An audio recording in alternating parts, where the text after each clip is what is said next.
Willie Moe Jr. here. Bruh, relationships are real interesting. I mean, people tell me all the time, Willie Moe Jr., I don't like her no more. Her my favorite one. Bruh, I just ain't even happy no more. Foolio. You think that being in a relationship is about being happy? LOL. Flat out. Lie. Relationships harder than Chinese geometry, partner. I'ma keep it 100. You been watching too many of them Hollywood love stories thinking that's how your life is supposed to be. The truth is, if your relationship ain't going through something, your relationship ain't going nowhere. Flat out. A true relationship shows you what's in you. It shows you what you can bear. I know how it feel to be talked bad to, bruh. Make you feel less than a man, don't it? So you wanna quit? Quit. And never discover the parts of you that's needed for you to go to the next level. Quit and start the whole development process over with somebody else cause she just love you just so much. Foolio. She ain't even never smelt your boo-boo. She ain't had to pick your socks up off the floor. She don't even know your credit score. Flat out. Quit then. See, everything that you need for your life and the platform that God has for you, it's all developed in that relationship he put you in. See, it's okay to want to quit. Even Jesus wanted to quit. Before Jesus was just about to get locked up, he went and prayed on this mountain called the Mount of Olives. He said, Father, if you're willing, take this cup from me.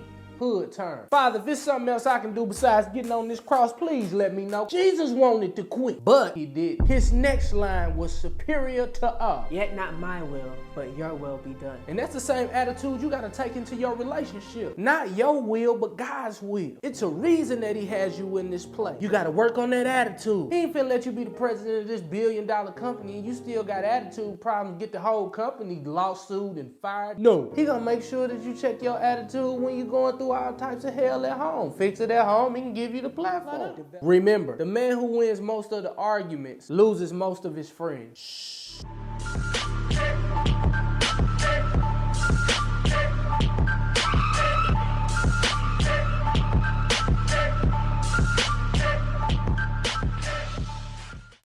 So, tonight, our great big thought for our message tonight is this, right? It is this. The greatest obstacle in my relationships is me. Yep.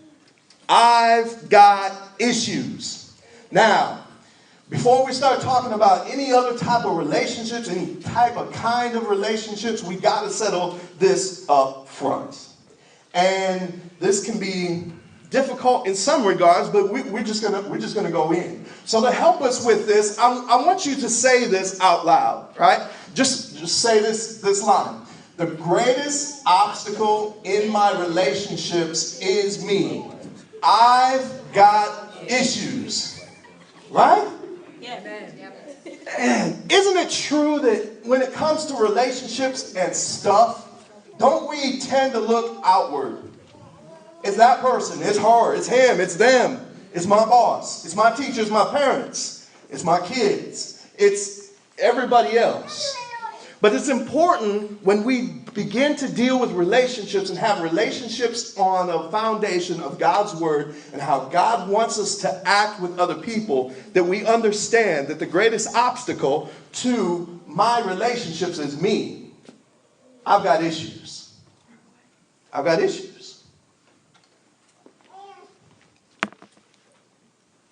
Romans chapter 12, verses 16 and 18 says this. Live in harmony with each other. Don't be too proud to enjoy the company of ordinary people. And don't think you know it all. Do all that you can to live in peace with everyone. If you're following along on your sheet and you are a blank filler outer, that blank is this. As far as it depends on you, live at peace with everyone.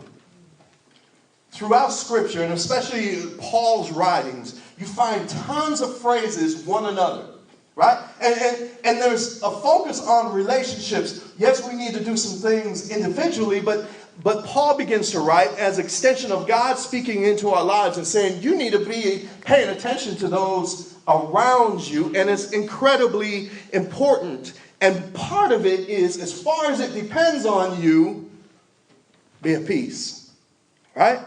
Sometimes in our lives, we just wish somebody would. And sometimes we live our life. I wish he would, I wish they would, I wish she would, I wish daddy would, I wish mama would, I wish my kids would, I wish somebody would step to me like that. Then it's on like Donkey Kong. We're gonna go. We're gonna go verbally. We're gonna go fist to fist. We're gonna do whatever I wish and would. As far as it depends on you, live at peace with everyone, if it's possible. See, sometimes it's not possible, but you have to start with you.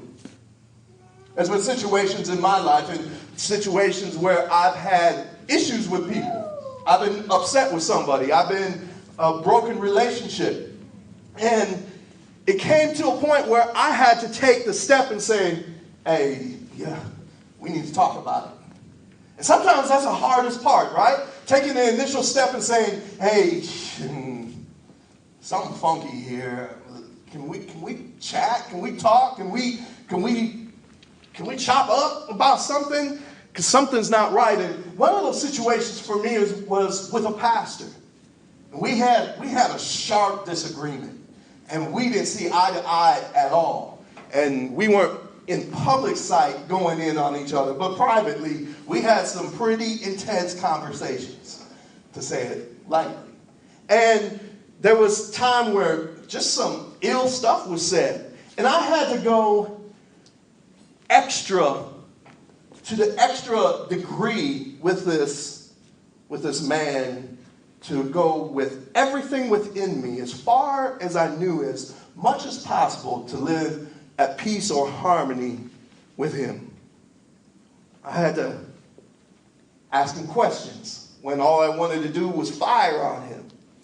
I had to listen when I didn't want to listen and I just wanted to argue with him.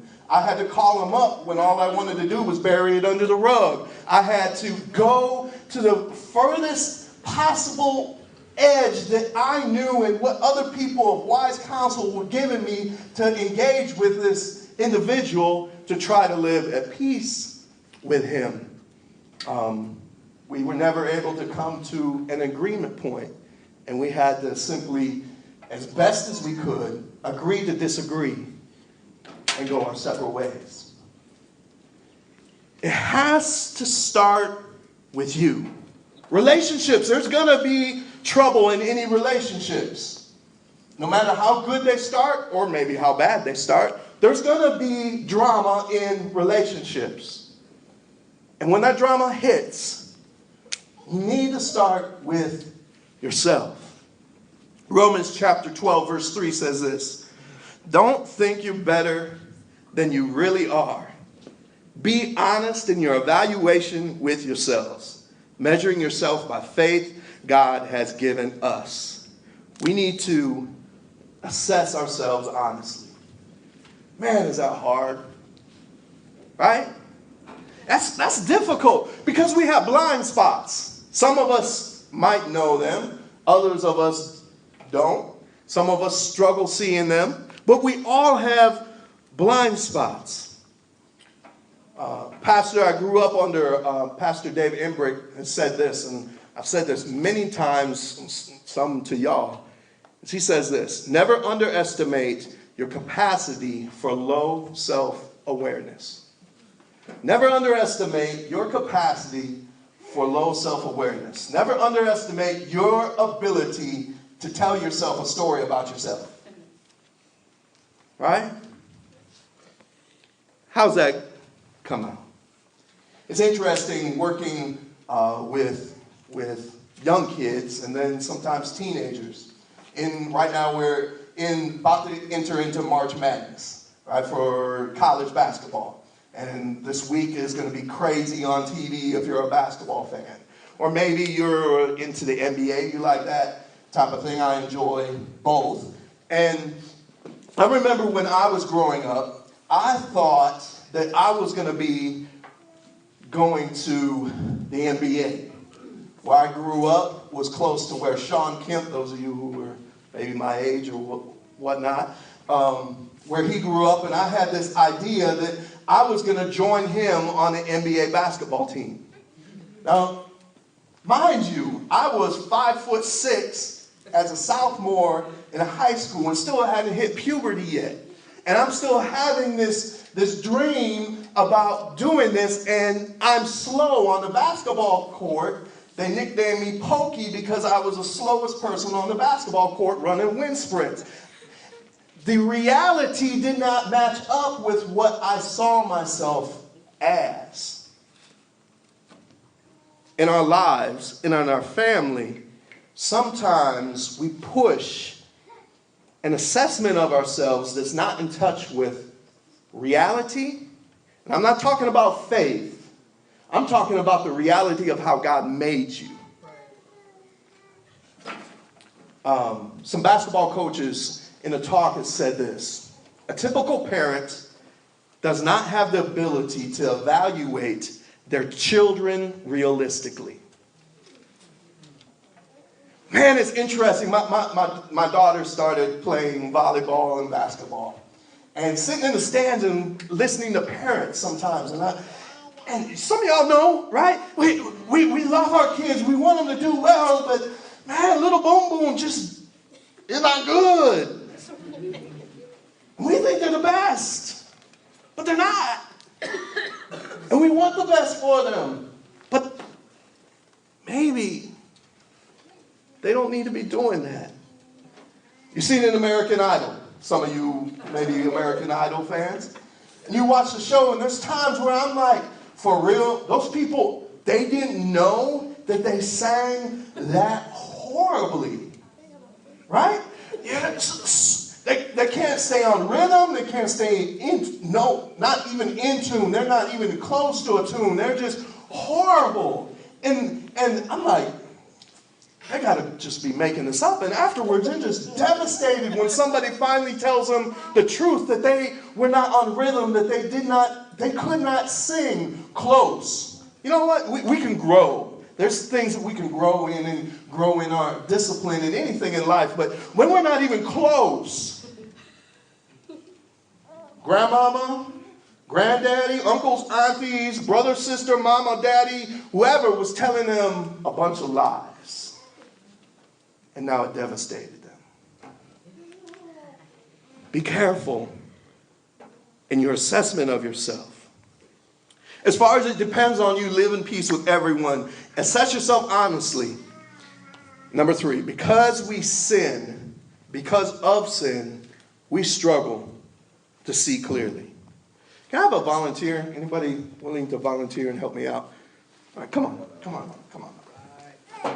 Thank you. I'm not going to do anything weird to you or anything like that. No. What's your name? James. Nice to meet you, James. All right, so what I got here is, I'm going to come over here so I don't have my back to everybody. Excuse me, James. You know what this is? Clear glass. Clear glass. Okay, all right. So I'm going to hold this glass, and I want you just to spray this glass with the water. All right? Let's spray it. Okay, that's good. Now, what happens with your ability to see me? It becomes blurry. It becomes blurry. Squirt it again. Is it better or worse? Worse. Worse? Go again. Is it better or worse? It's actually better now. Oh, that's because we got it really wet right there and it got clear. But if it was all little pieces, like little dots, or if I put milk in there, it would be like what? Very difficult to see, right? Yes. Okay, all right. Thank you. Give it up for James.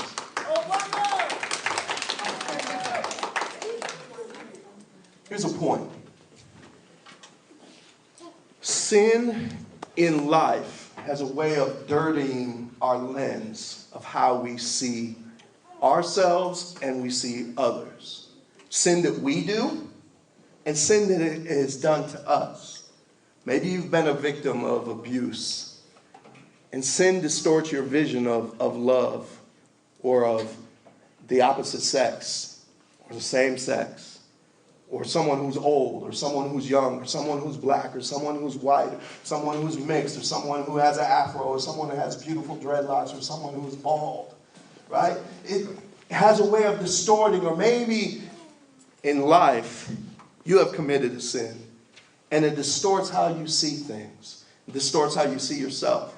Maybe it's simply just pride that comes in and makes you think that your boo-boo doesn't stink.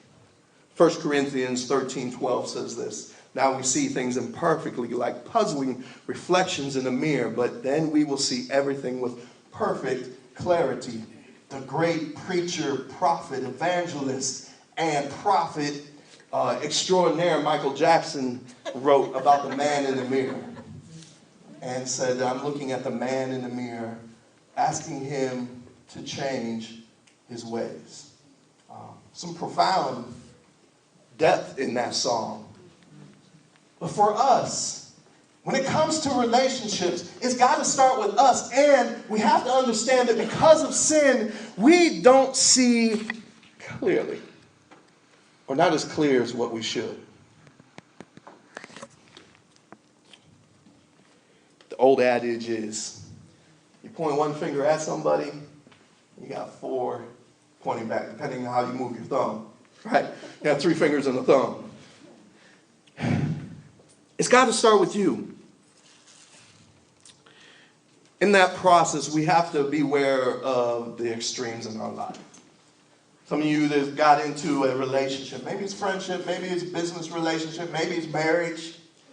And when you started, man, they're the best. They're perfect. My wife, she had it all going on. She would make me lunch, make me breakfast. She wouldn't fart around me. She wouldn't burp around me. She was caring and polite and everything like that. Now we're married. Hey, don't take that note. Well, it's being recorded, so I'm caught one way or the other. But then we get older. And she sometimes farts. It's very rarely it stinks. I'm digging a deep one. Lord. Man. You get the picture.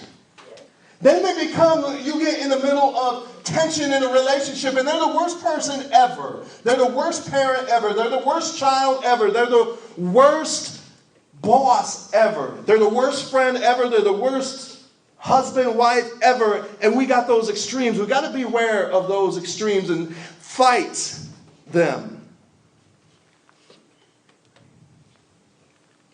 Number 4, issues among us come from issues within us. When there's issues among us, it comes from issues within us. Whenever there's issues, especially when you're in a group, whether that group is at the job, whether that group is at the crib as a family unit, whether that group is at a church, wherever there's a group on the basketball team, on a football squad, whenever there's issues among us, there's issues within us. Some of the greatest athletes have issues within them that coaches and general managers say, trade that person. We don't want them on our team because they're a cancer to the teamwork. It's because there's issues within us. James 4:2. You want what you do not have, so you scheme and kill to get it. You're jealous of what others have, but you can't get it, so you fight and wage war to take it from them. Yet you don't have what you want because you do not ask for it. So you want to be loved. And your love gets blocked and you have unmet needs. Your love is blocked, and so the girl that's giving you the special eye at the job or in the neighborhood, or when you pulled up to the street and you know you're bumping your slow jams or whatever it happens to be, and they give you that attention, or maybe it's that guy that just kind of massages your shoulder at work. One day, when you're getting ready to get married, I'll talk to you about how to take care of your woman. Right now, you're too young, son. You don't want that ammunition. Or maybe you have a need for affirmation. And the guy's spitting game at work or in a community or the novel or the TV show gets your attention. And unmet needs start driving you in places that are unhealthy for your relationships. Or maybe you have a need for money. And your unmet need for money starts churning and driving you to run the ghetto hustle. You know what the ghetto hustle is. Sign up for college, don't finish it, take that money and pocket that bad boy. Or, this might get deep, not getting married because getting married would reduce the amount of money that comes into the crib. It's true. It's the hustle, right? Ghetto or no ghetto. That's the hustle. Or maybe you have a need for attention and significance. So for you, in order to do that in your brokenness, in not being able to see things clearly and sin that dwells within you, you start embellishing on the truth or even straight up make facts up about your life. It's the fishing story, right? So who's here a fisherman? I love to fish. I know Mr. Brown does, several of us. We love it. I love it. This weather started to change and I'm itching and my son's got the same thing with it. Daddy, we need to go. We need to go. And I'm like, I got to get money for a license so they know. Take all my poles, right? But when you catch a fish, fishermen have a nasty habit of saying, man, that fish was this big. And it was more like that. It's like a 5-pound bass. They don't even have a scale to tell you it's more, maybe a pound, right? We have a way of embellishing facts. Or maybe we put our wounds on display to try to get attention. Or we're on social media overload with selfie mode, where we selfie to death. Or maybe the ladies taking the booty shot, right? I'm just saying, messing in your Kool-Aid.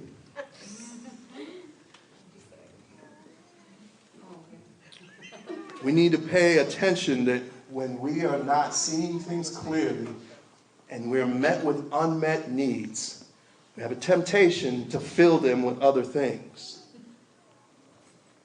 Not only does a result of this lead to unmet needs, but there's a want to control. We want power, right? We want power. We in the course of that, we don't work well in teams because we want the power, the prestige, the pat on the back to ourselves. I did that. I put that all together. I'm not going to take the time to engage with other people in relationships because I did that.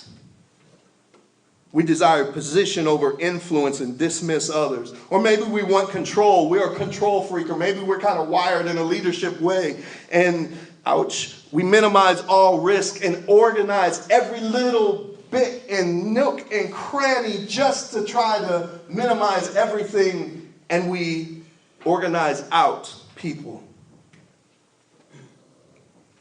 It's just my way over everything. If I don't get my way, the way I want it, when I want it, how I want it, I'm out.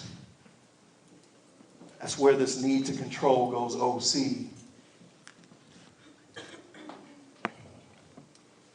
Results are unmet needs, want to control, and then we become self-focused rather than God-focused. It's not God, your will be done. The prayer we pray is, God, my will be done. Some of us have made the decision to follow Christ with our lives, right? We've come to a point where we realize that our sin is put us at odds with the creator of the universe, put us at odds with the King of Kings and Lord of Lords. We realize there's nothing that we can do to wash ourselves up, to scrub ourselves up, to act better, to cuss less, to drink less, to hook up less, whatever the case may be. There's nothing we can do to make ourselves right. We've come to that realization. But there's also, we need complete surrender, where everything in our lives is, God, your will be done. God, I want to move, but God, your will be done. God, I want to get this new job. I want to earn this amount of money. I want all this. But God, nevertheless, not what I want, but your will be done. God, I should get this. You know, when I put this time in, I put all this in, I should get this. Whatever this is, I should get it. But God, not what I want. What is it that you want? They should give me this, so on and so forth.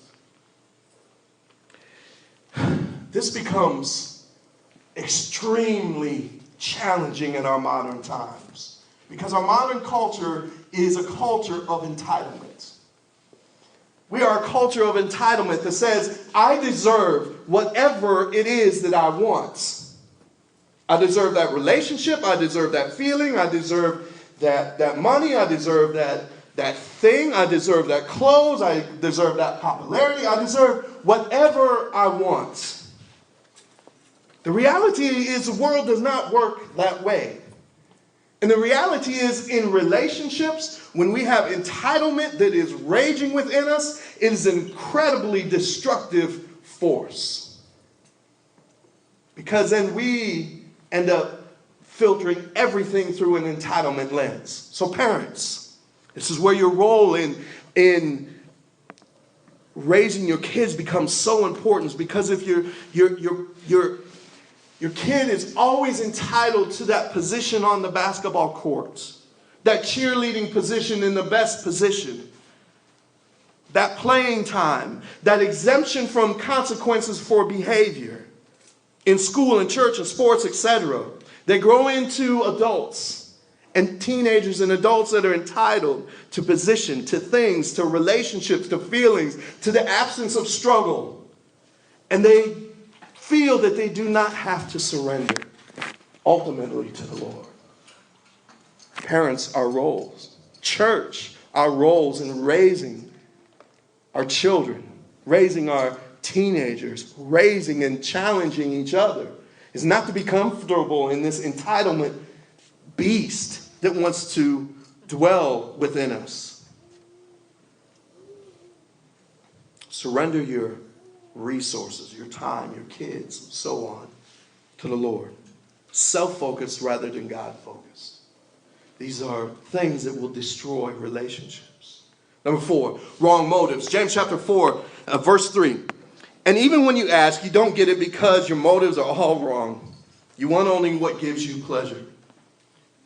I don't know if you know or not, but when you give resources to the church, and you do it in a way that has your address attached to it. So when you give a check and when you give in the offering envelopes where it has your address and all that kind of stuff, or you do it online. The reason why we have addresses on there is currently the government gives you a write-off for what you give to nonprofit, and the church is a nonprofit, right? It's interesting, at the end of the year, nonprofit organizations always get a boost in giving, because people are looking for that write-off. And some of it may be the season of giving and Christmas and people are feeling extra generous, right? But if the government said, nah, we're not going to give you that tax write-off, will we still give? Or maybe some of us didn't even know that existed. Now you're going to be like, man, shoot, I've been giving all this. I need to get my tax write-off. I'm not mad at the tax write-off. Utilize what is a blessing. But what if you never get recognition for the things that you are doing? Do you only do things for recognition in your relationships? At school, the teacher never recognizes you for the work that you put in on a test, on a paper, whatever it happens to be, or maybe as a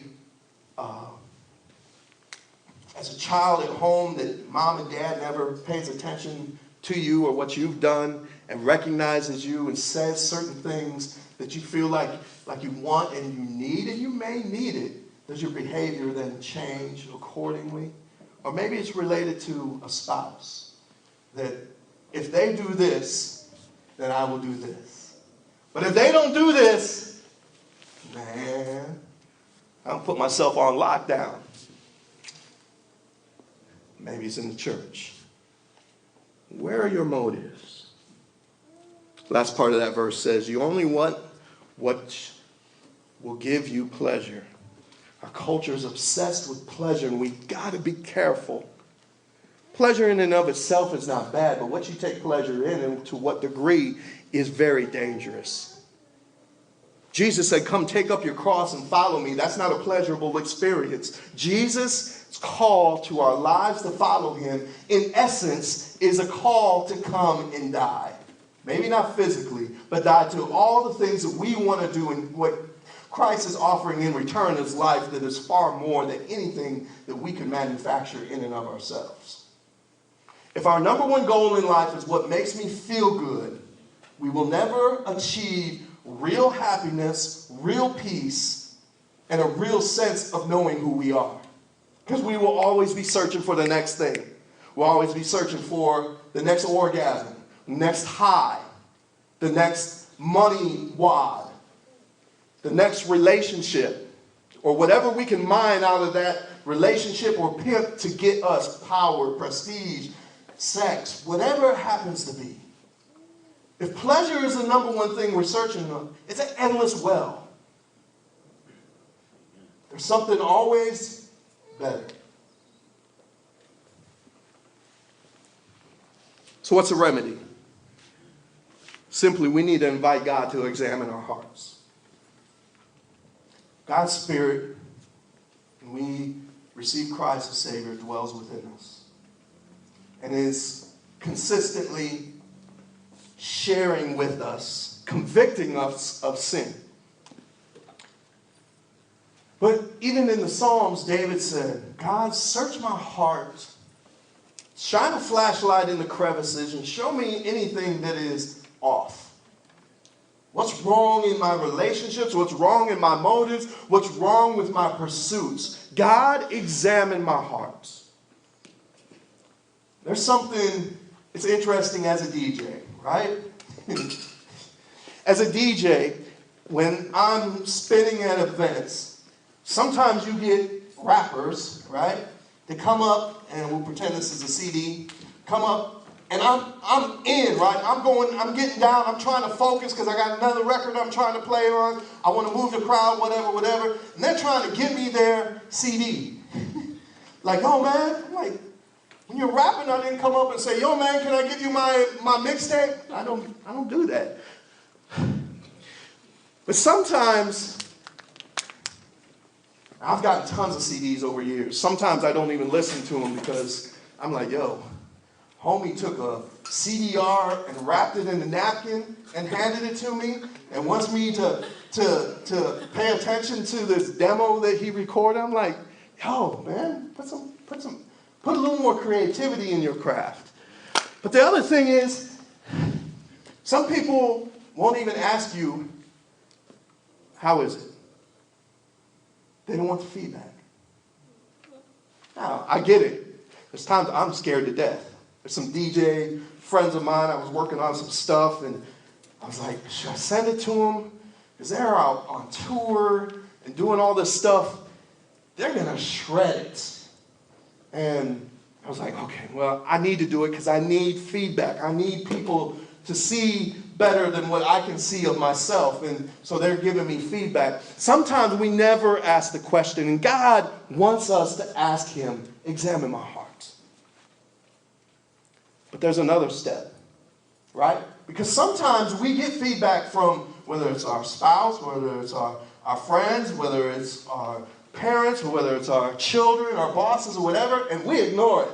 We ask them for it. Hey, yo, check out my CD. Tell me what you think.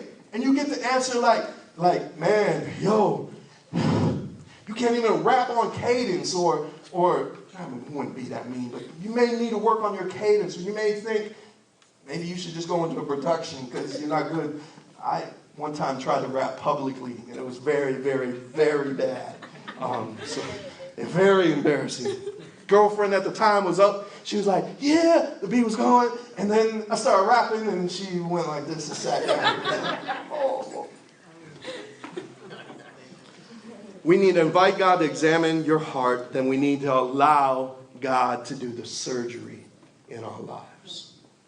Ask the Lord to examine our heart and allow God to do the surgery in our lives. James chapter 4, 7 through 10. Pick up on the action words that James writes in here. So humble yourselves before God. Resist the devil and he will flee from you. Come close to God and God will come close to you. Wash your hands, you sinners. Purify your hearts, for your loyalty is divided between God and the world.